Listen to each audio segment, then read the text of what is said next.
Now, there are calls for Michelle Mone to be stripped of her peerage after she admitted to lying about her links to a PPE firm. When asked about the scandal today, Rishi Sunak said the government was taking the matter very seriously and was pursuing legal action against the company. But the disgraced peer has defended her actions, claiming that her and her husband have been made scapegoats over the scandal. I was a very successful individual businesswoman, and since I walked into the House of Lords, it's been a nightmare for my family. So that's not a crime to say to the press, to tell, the press what I did. That's not a crime. Well, joining us now is Dr. Saleyha Ahsan, who's an A&E doctor and broadcaster. And you worked on the front line during the pandemic. And indeed, your father very sadly suffered and died from COVID in 2020. When you hear this whole debate raging at the moment, and I think back to the time that doctors and nurses were being made to make their own PPE. They were having to use shopping bags and bin bags and anything they could get their hands on. Seems to be the government put out a call to anybody who might be able to service the UK with much needed PPE. And, well, people like Michelle Mone stepped in, and she would argue, if I hadn't done that, you wouldn't have had PPE, but she's made a pretty penny from it. What is your response to all of this? Well, same as you. When I hear all of this, I'm taken back to vivid memories of what that time was like for me and my colleagues at the start of COVID and really for quite a way through it. The hunt for PPE, the changing rules on the PPE that we'd be wearing from week to week, when the risk that we were taking at the time remained the same. And remember, PPE was our only form of defence against this virus at the time. This was pre-vaccine days, so we would go, the only defence that we had against this was adequate PPE. Yes, it was in shortfall, and through the inquiry, we're working out why, and pre-planning for pandemics, etc. We're finding out was pretty poor. But let's go back to the point, in question. Yeah, there was a call out for people to step forward with plans for how to tackle this, and business. No, it's not my area. My area is medicine. Businesses stepped up, but again, businesses that didn't know anything about PPE, didn't know about the right sort of PPE. The majority of the PPE that Baroness Mone's company procured has never been used. It's been sitting unused in warehouses, and what a waste that was. So I feel, I do feel that this is important information coming forward. It makes sense when we consider what was going on the ground at the time. There were all these stories and statements from the government, and they had it all in hand that they were finding and sourcing PPE, but it was never really filtering through to us whilst we were scrambling around and going to B&Q to find masks. Yeah, Saleyha, how does that make you feel? I think the story here is, I don't know the quality of the PPE that was supplied by Medpro, but I think what is really distasteful here is while people like you, were working round the clock in our worst medical crisis for many a long year, and people who were suffering from it, like your poor dad who lost his life because of it, you now find out that while you were working so hard, the NHS was working so hard to do what they could, there were people who saw this as a business opportunity.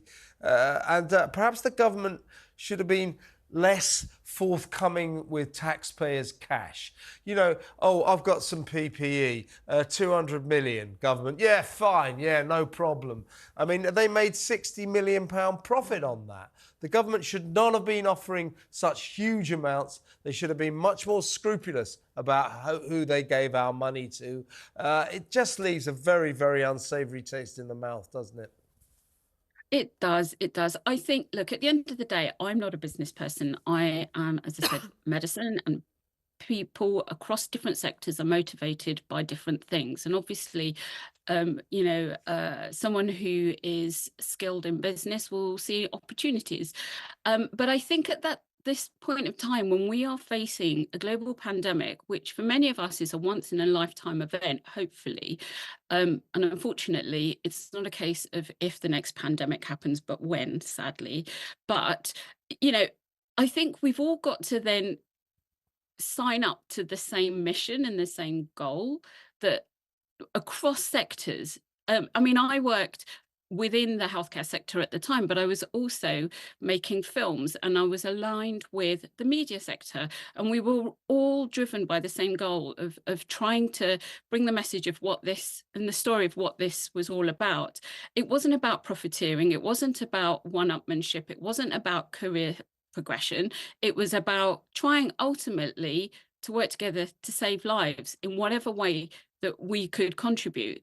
And unfortunately, what you see here is that people are not driven by the same motivations, that they see other opportunities by the experiences and challenges of other sectors, so they see an opportunity when other people are trying to respond in a more humane way. And I agree, it is distasteful. Once as I was pondering today's interview and I was thinking, well, what could she do to redeem herself? Well, how about giving the profits that she made to charity? How about donating some of that to the COVID bereaved groups, for example? That would be one way, rather than paying for documentaries to be made and then wondering why people really are not finding that is cutting it.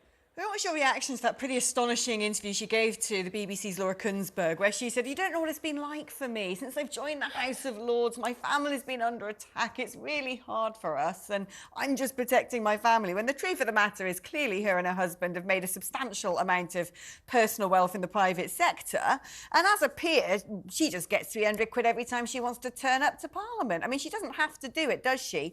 Is it time that her peerage was stripped and she was told, look, if you don't like it, you don't have to lump it? I don't, and I was looking into these things, and I think, that there have been all sorts of questions about peerages and whether people can be stripped of them or not. And I understand that that's a really challenging thing to do, because, once you've got it, you've got it. But I think in theory, if it could be, I would back it. I'd say, yeah, because it's not just that she's made a mistake, but she's defiant, because she has initially lied, and more than once. And there's a track record within politicians who have had to pay a hard price for being identified as not telling the truth. So why is that different in the House of Lords? She lied again. And then she finally admitted, when great journalism revealed, her untruths.